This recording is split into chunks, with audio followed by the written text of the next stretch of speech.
ஆண்டவராக இயேசு கிறிஸ்துவின் நாமத்தில் என் அன்பின் வாழ்த்துக்கள்.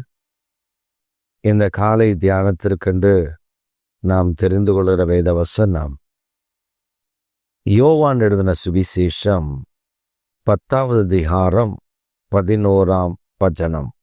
நானே நல்ல மேய்ப்பன். இயேசு கிறிஸ்து நமக்கு ஒரு வாக்கு பண்ணியிருக்கிறார். நல்ல மேய்ப்பன். நானே நல்ல மேய்ப்பன். அவர்தான் நம்மை நல்ல மேய்ப்பனாக நடத்தக்கூடியவர். நல்ல மேய்ப்பனுடைய தகுதிகள் தான் என்ன? நம்ம நிறைய தகுதிகளை பார்க்கிறோம். நம்ம நினைக்கிறோம், இந்த தகுதி இருந்துட்டா அவன் மனுஷன், இந்த தகுதி இருந்துட்டா அவன் தான் லீடர், இந்த தகுதி இருந்துட்டா அவன் தான் பெரிய திறமைசாலி என்றெல்லாம் நம்ம நினைக்கிறோம்ல. ஆனா கர்த்தராகி இயேசு சொல்லுகிற ஒரு காரியம், நானே நல்ல மேய்ப்பன். நல்ல மேய்ப்பன் தன் ஆடுகளுக்காக ஜீவனை கொடுக்கிறார்.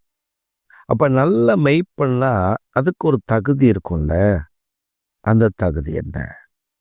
சங்கீதம் 23 வாசிக்கும் பொழுது, புல்லுள்ள இடங்களில் மேய்த்து அமர்ந்த தண்ணீர்கள் அண்டையில் கொண்டு போய் விடுகிறார். அவரின் ஆத்துமாவை தேற்றி தம்முடைய நாமத்தின் நிமித்தம் என்னை நீதியின் பாதையில் நடத்துகிறார். பாருங்க, அவர் என்ன பண்றாரா? புல்லுள்ள இடங்களில் மேய்க்கிறார்.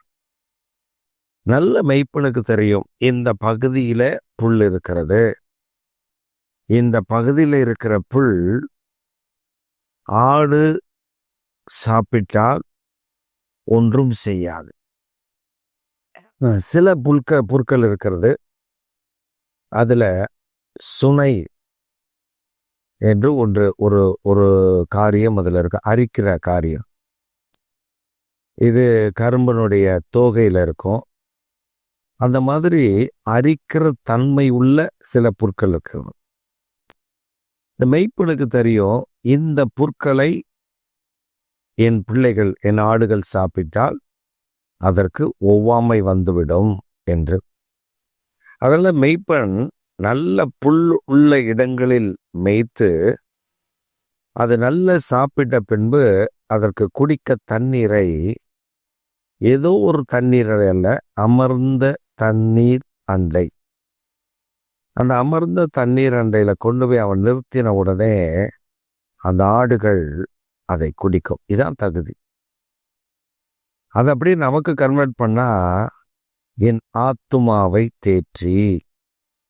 அவர் நம்முடைய ஆத்துமா தோய்ந்து துக்கப்பட்டு வேதனைப்படும் பொழுதெல்லாம் அவர் நம்முடைய ஆத்துமாவை தேற்றுகிறாராம். அவருடைய நாமத்து நிமித்தம் நம்மை நீதியின் பாதையில நடத்துகிறாராம்.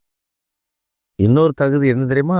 2வது தகுதி, அவர் நமக்கு நல்ல மெய்ப்பனா இருக்கிறதுக்கு காரணம், அவர் சத்தத்தை ஆடுகள் அறியும். மெய்ப்பனுடைய சத்தத்தை ஆடுகள் அறிந்திருக்கும்.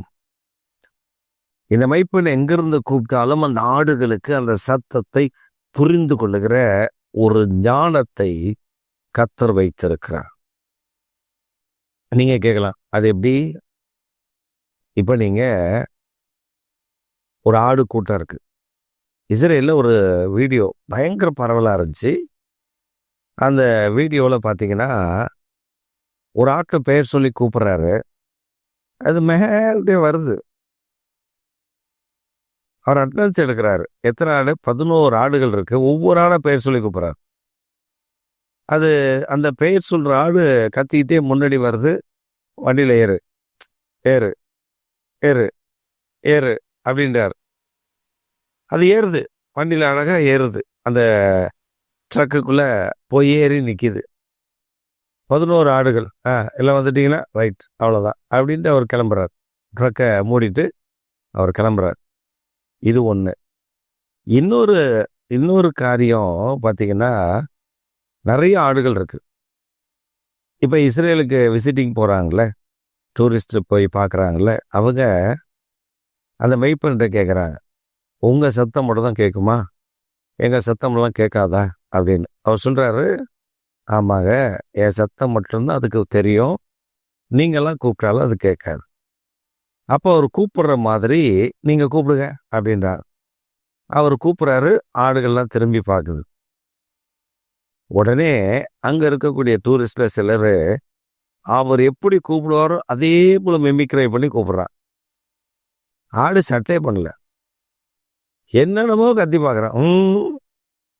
ஆனால் அந்த வைப்பனுடைய சத்தத்தை ஆடுகள் நன்றாய் அறிந்திருக்கிறது. அப்படின்னா கர்த்தருடைய சத்தத்தை, அவருடைய வார்த்தைகளை நாம் நன்றாய் அறிந்திருக்க வேண்டும். நம்ம கிட்ட பேசும் பொழுது 2 பேர் பேசுவாங்க. ஆண்டவரும் பேசுவார், பிசாசும் பேசும். ஆண்டவர் பேசுகிற மாதிரியே பேசும். ஆனால் ஆண்டவர் பேசுறதுக்கும் பிசாசு பேசுறதுக்கும் ஒரு பெரிய வித்தியாசம் இருக்கு. என்ன தெரியுமா? ஆண்டவர் ஒரு எச்சரிப்பை தந்தா அதில் மனம் திரும்பலை தருவார். மனம் திரும்பினா உனக்கு என்ன ஆசீர்வாதம் கிடைக்கும் அப்படின்னு சொல்லுவார். ஆனால் பிசாசு எச்சரிப்பை மட்டும்தான் தருவான். அவனுக்கு தேவையானதெல்லாம் எச்சரிப்பு. ஆனால் கர்த்தர் அப்படி இல்லை. எச்சரிப்பாரு, மனம் திரும்பினால் உனக்கு இந்த ஆசீர்வாதம். வெளிப்படுத்துகிற விசேஷத்தில் நீங்கள் திருச்சபைகளுக்கெல்லாம் பார்க்கலாம். மனம் திரும்பு, நீ இதை விட்டு விலகு, இப்படி இருந்தா நான் உனக்கு இதை தருவேன் அப்படின்னு வாக்கு பண்ணியிருக்கார். இதான் தீர்க்க தரிசனம். பிசாசு நேரத்தில் பேசும்போது நம்மளை ஏமாத்துறதுக்கு அவரை போலவே சொல்லுவான். ஆனால் அதில் கவனித்து பார்த்தா மன்னிப்போ ஆசீர்வாதமோ மனம் திரும்புதலோ இருக்காது. அதில் எச்சரிக்கையாக இருக்கணும். அதனால தான் கர்த்தர் இந்த காலையில் சொல்கிறேன், நானே நல்ல மேய்ப்பன். நான் தான் நல்ல மேய்ப்பன். உங்களுக்காக இயேசு கிறிஸ்துவே நல்ல மேய்ப்பனாக இருக்கிறார். அவர் கூட இருக்கிறார், உங்க கூட தான் இருக்கிறாரு. அவர் உங்களை மேய்ப்பார்.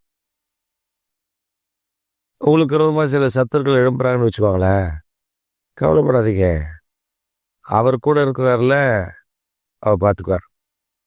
அவர் கூட இருக்கிறார்ல, அவர் நடத்துவார். அவர் கூட இருக்கிறார்ல, அவர் போஷிப்பார்.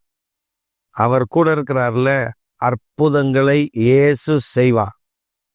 இதை நீங்கள் பார்ப்பீர்கள்.